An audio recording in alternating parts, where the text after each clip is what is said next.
Bivanje v naravi je zakon, so prepričani ljubitelji kampiranja, ki so že začeli priprave na sezono. Ne le praznike, tu bodo nekateri preživeli kar vse poletje.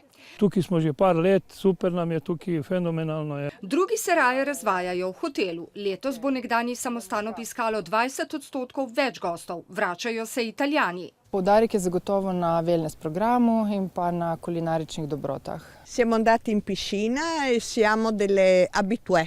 Sprehodi, kolesarjenje ter posebna energetska moč narave pa so ključ, ki odpira vrata do več kot 90% zasedenosti, ki jo pričakujejo v Strunjanu. Mi se tukaj trudimo bolj s to bioenergijo in je veliko na tem. Prihajajo, zdaj imamo seminar joge, imajo enih 30 udeležencev.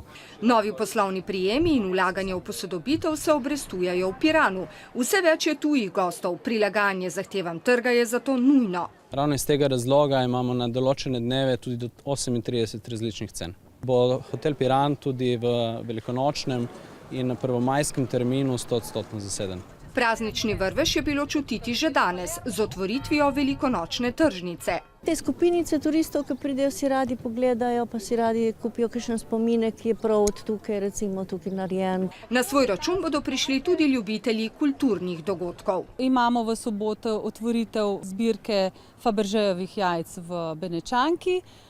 Imamo prav tako otvoritev slikarske razstave Križevega pota, ki je že tradicionalna in se odvija po vseh piranskih cerkvah.